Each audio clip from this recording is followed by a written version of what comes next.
देखिए, आपका प्रश्न करने के पीछे मंतव्य यही रहा होगा कि PRS लेना आगे के जीवन के लिए सफल और अच्छा रहेगा नहीं, वरना तो एक सामान्य प्रक्रिया है। आपके मूलांक, भाग्यांक, चलित के अंक की बात करते कह रहे हैं ये निर्णय ठीक है, ऐसा कर लीजिए। क्यों? क्योंकि आपके जीवन में 58वें वर्ष के बाद में 59वां वर्ष थोड़ा सा जो है सुस्त है, लेकिन 60वें ही वर्ष से, उम्र के 60वें अच्छा का जो दशक है ना, 60वां वर्ष, तो वहां से आपके जीवन की एक नई शुरुआत होती है। इसीलिए उपयुक्त निर्णय है और इस निर्णय के लिए समय भी सर्वथा उपयुक्त है। ये तो थी आपकी समस्या और उनके समाधान। फिलहाल अंक प्रभा में फिर से वक्त हो गया है एक और छोटे से ब्रेक का, और ब्रेक के उस पार हम जानेंगे बॉक्स ऑफिस का हाल। तो कहीं मत जाइए, बने रहिए हमारे साथ। हम हाजिर होते हैं एक छोटे से ब्रेक के बाद। ब्रेक के बाद एक बार फिर स्वागत है आपका अंक प्रभा में। हमारे साथ हैं देश के जाने माने अंक ज्योतिषी और बॉडी लैंग्वेज विशेषज्ञ डॉक्टर कुमार गणेश 369। और अंक प्रभा में अब वक्त हो गया है बॉक्स ऑफिस का हाल जानने का। इस हफ्ते बॉक्स ऑफिस पर रिलीज हो रही है पान सिंह तोमर। मित्रों, इस सप्ताह बॉक्स ऑफिस पर वैसे तो कुल मिलाकर 3 फिल्में रिलीज हो रही हैं, लेकिन समय के और कलेवर के यहाँ जब बात करें संदर्भों में, तो एक मर्यादा उसके अंतर्गत हम जो हैं बात करने जा रहे हैं पान सिंह तोमर इस फिल्म की।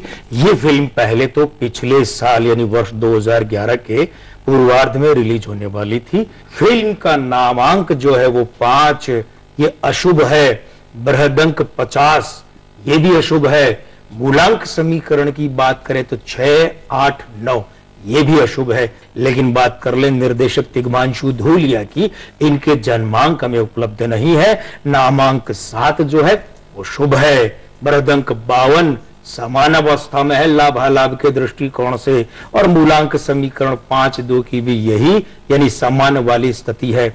कलाकारों में बात करें तो इरफान खान ने पान सिंह तोमर की केंद्रीय भूमिका का निर्वहन किया है। 30/11/1962 ये इरफान खान की जन्म तिथि है।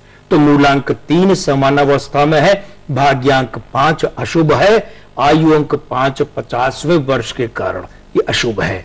और यहाँ इन युतियों में अगर कैलेंडर वर्ष का 5 का अंक मिला लें तो वो अशुभत्व में वृद्धि कर देता है। नामांक इरफान का जो है वो 5, इसके बारे में हम बात कर चुके हैं। बृहदंक 32 शुभ है, मूलांक समीकरण 1, 4 शुभ है। यहाँ नायिका के रूप में माही गिल है। 19/12/1975 मूलांक 1 शुभ है। इसके बाद में भाग्यांक 8 की बात करें वो अशुभ है। आयु अंक 1 37वें वर्ष के कारण से शुभ है। लेकिन माही गिल का जो नामांक 8 है वो अशुभ है। बृहदंक 26 तो शुभ है, और साथ ही साथ में मूलांक समीकरण 7, 1 शुभ है। कुल मिलाकर माही गिल की, तिग्मांशु धूलिया की कुछ युतियां पक्ष की अवश्य है, लेकिन शीर्षक युतियां यानी फिल्म की खुद की युतियां और इरफान की युतियां जो हैं वे यहां पर पलड़ा भारी रखते हुए विपक्ष में जाती है, विरोध में जाती है। इसलिए ये फिल्म निराश कर सकती है बॉक्स ऑफिस पर और फ्लॉप रह सकती है। एक बार फिर से वक्त हो गया है आपकी समस्याओं के बारे में जानने का। एक और कॉल हमारे पास आया है रिंकू घोष का। इनके डेट ऑफ बर्थ है 3 जून 1984। ये जानना चाहती हैं कि मीडिया में कितनी सक्सेसफुल रह सकती है। भाई, मूलांक 3 है, भाग्यांक 4 है, जन्म का जो चलितांक है वो 5 है।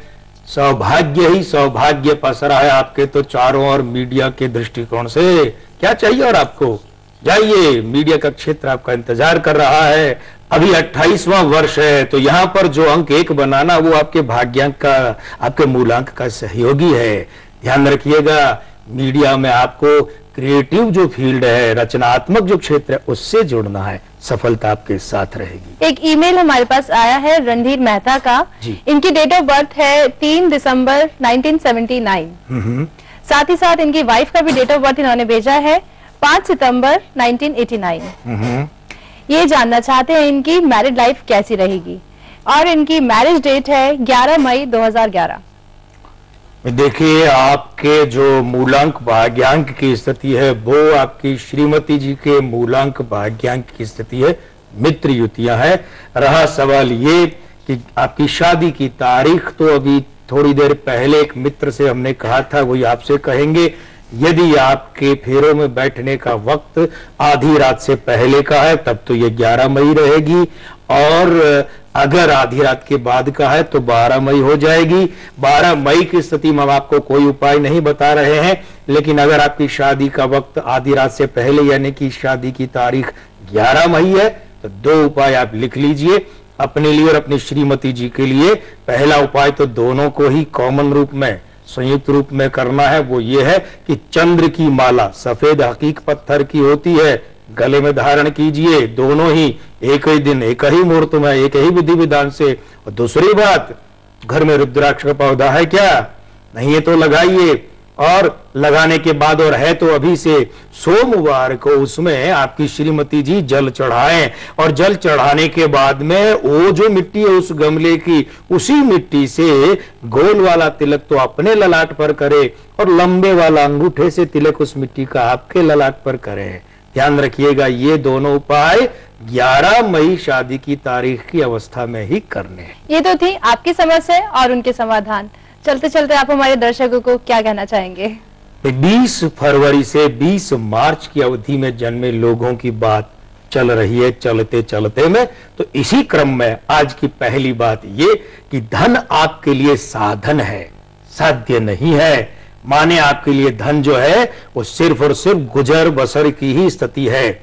वो आपका लक्ष्य नहीं, आपका देवता नहीं, आपका इष्ट नहीं, आपका साधन अवश्य है। और दूसरी बात, गरीबी को लेकर एक अजीब किस्म का डर आपके मन में हमेशा रहता है, एक असुरक्षा का भाव कि कहीं हम गरीब न हो जाए, हमारे गुजर बसर के लाले न पड़ जाए। तीसरी खास बात, बहुत अच्छी बात है, ये आपके व्यक्तित्व का बड़ा हिस्सा है कि गुप्त विद्याओं और परा विद्याओं में आपकी बहुत रुचि है, आप बहुत रुचि लेते हैं और सीखने के लिए जिज्ञासु दृष्टिकोण भी रखते हैं। आपका बहुत बहुत धन्यवाद, आप हमारे स्टूडियो में आए। आज के आनंद की जय। जय श्री राम। आपको कैसा लगा आज का हमारे एपिसोड, हमें जरूर बताइए। और अगर आपकी भी है कुछ समस्या तो आप हमें कॉल कर सकते हैं हमारे टोल फ्री नंबर पर। हमारा टोल फ्री नंबर है 1861-42445512। आप चाहें तो हमें ईमेल भी कर सकते हैं इस ईमेल एड्रेस पर ankprabha@gmail.com। आप चाहें तो हमें खत भी लिख सकते हैं। हमारा पता है अंकप्रभा ETV 5/96A भवानी सिंह लेन, भवानी सिंह रोड, सी स्कीम, जयपुर। अब अगले सप्ताह आपसे फिर होगी मुलाकात। नमस्कार।